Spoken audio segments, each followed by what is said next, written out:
Guys, അസ്സലാമു അലൈക്കും. അപ്പോൾ എൻ്റെ എല്ലാ പ്രിയ സുഹൃത്തുക്കൾക്കും എൻ്റെ പുതിയ വീഡിയോസിലേക്ക് സ്വാഗതം. അപ്പോൾ ഇന്ന് ഞാനിവിടെ തയ്യാറാക്കുന്നത് ഒരു വയറൽ മത്തിയാണ് ഞാനിവിടെ തയ്യാറാക്കുന്നത്. അപ്പോൾ എല്ലാവരും കാണാൻ ശ്രമിക്കുക. അപ്പോൾ ആദ്യം തന്നെ ഞാൻ കുറച്ച് വെളിച്ചെണ്ണ പാനിലോട്ട് ആഡ് ചെയ്ത് കൊടുത്തിട്ടുണ്ട്. പിന്നെ മുളക് പൊടി, മഞ്ഞൾപ്പൊടി, മല്ലിപ്പൊടി, കുരുമുളക് പൊടിയും കൂടെ നമുക്ക് ഗ്യാസ് കത്തിക്കുന്നതിന് മുമ്പ് തന്നെ നമുക്ക് നല്ലതുപോലെ ഒന്ന് ഇളക്കിയെടുക്കാം. വെളിച്ചെണ്ണ കുറവാണെന്നുണ്ടെങ്കിൽ പിന്നെ നമുക്ക് വെളിച്ചെണ്ണ ആഡ് ചെയ്ത് കൊടുത്ത് നല്ലതുപോലെ നമുക്ക് ഇളക്കി ഒന്ന് യോജിപ്പിച്ചതിന് ശേഷം നമുക്ക് ഗ്യാസ് കത്തിക്കാവുന്നതാണ്. അപ്പോൾ ഗ്യാസ് കത്തിക്കുന്നതിന് മുമ്പ് തന്നെ നമുക്ക് എല്ലാം ഇതിൽ പാകമായിട്ട് എല്ലാം ചേരുവകളെല്ലാം ഒത്തുചേർന്ന് വരും. അപ്പോൾ അതിന് വേണ്ടിയാണ് ഗ്യാസ് കത്തിക്കുന്നതിന് മുമ്പ് തന്നെ എല്ലാ പൊടികളും കൂടെ ചേർത്ത് ഒന്ന് വെളിച്ചെണ്ണയിലൊന്ന് ഇളക്കിയത്. അപ്പോൾ ഞാൻ ഗ്യാസ് കത്തിച്ച് വെച്ചിട്ടുണ്ട്.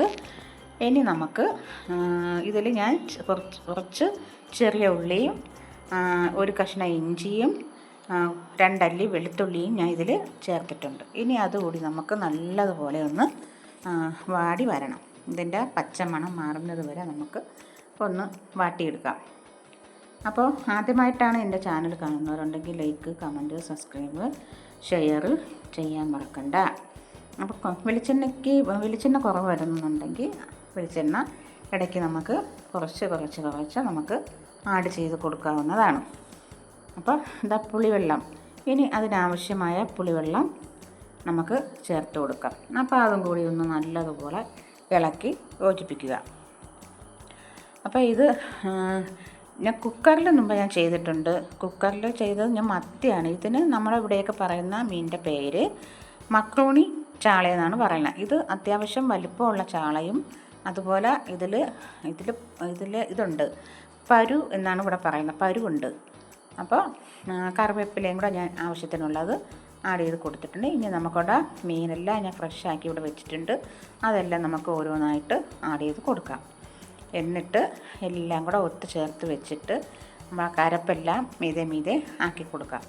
നല്ലതുപോലെ അരപ്പ് മൂടിയിരിക്കണം. ഇത് നിങ്ങൾ ഈ റെസിപ്പി ചെയ്തിട്ടുണ്ടാകുന്ന എനിക്കറിയില്ല, പക്ഷേ ഇത് തീർച്ചയായിട്ടും ഇത് ചെയ്ത് നോക്കുക തന്നെ വേണം. അപ്പോൾ ഇവിടെ നല്ല മണം വരും. അപ്പോൾ ഗൈസ്, നല്ല മണം വരുന്നുണ്ട്.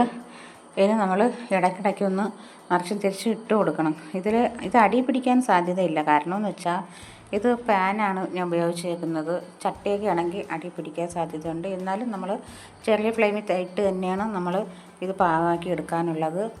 എന്നാൽ മാത്രമേ നമ്മുടെ അരപ്പെല്ലാം പൊതിഞ്ഞ് നല്ല ഫ്രഷായി നല്ല പൊതിഞ്ഞിരിക്കത്തുള്ളൂ. അപ്പോൾ എപ്പോഴും നമ്മൾ ചിന്തിക്കാനുള്ളത് ചെറിയ ഫ്ലെയിമിലിട്ടേ നമ്മൾ എന്ത് മീൻകറി ആയിരുന്നാലും 2 തിളപ്പ് തിളച്ച് കഴിഞ്ഞാൽ നമ്മൾ ചെറിയ ഫ്ലെയിമിലിട്ട് കഴിഞ്ഞാൽ അത് ഭയങ്കര ടേസ്റ്റ് ആയിരിക്കും. അത് അടുപ്പിൽ തന്നെ ആയിരുന്നാലും നമ്മൾ തീ മാറ്റി കൊടുക്കൂലേ, അതുപോലെ വിറകിൻ്റെ കഷ്ണമൊക്കെ നമ്മൾ മാറ്റി കൊടുക്കുമല്ലോ. അപ്പം അതുപോലെ തന്നെയാണ് നമ്മൾ ഗ്യാസിലായിരുന്നാലും ചെയ്യേണ്ടത്. അപ്പോൾ ഞാനിവിടെ എല്ലാം മറിച്ച് ഇട്ട് കൊടുത്തിട്ടുണ്ട്. ഇനി ഇത് കുറച്ചും കൂടി ഒരു 2-3 മിനിറ്റും കൂടെ നമുക്കൊന്ന് പാകമായി വരാനുണ്ട്. അപ്പോൾ കറിവേപ്പില നമുക്ക് ആവശ്യത്തിനുള്ളത് നമുക്ക് ആഡ് ചെയ്ത് കൊടുക്കാം. അപ്പോൾ ഇതിൽ ഒരു ശകലം പോലും വെള്ളം ഞാൻ ആഡ് ചെയ്ത് കൊടുത്തിട്ടില്ല. അതൊന്ന് ഒന്നാമത്തെ കാര്യം മനസ്സിലാക്കാനുള്ളതാണ്. കാരണം എന്ന് വെച്ചാൽ വെള്ളം ഇതിൽ ഒരു തുള്ളി പോലും ഒഴിക്കാൻ പാടില്ല. അപ്പം ഇത് പുളിവെള്ളത്തിൽ കിടന്നു തന്നെയാണ് ഇത് പാകമായി വരാനുള്ളത്. അതെല്ലാം ശ്രദ്ധിച്ച് വേണം ചെയ്യേണ്ടത്. അടിപൊളി ടേസ്റ്റാണേ.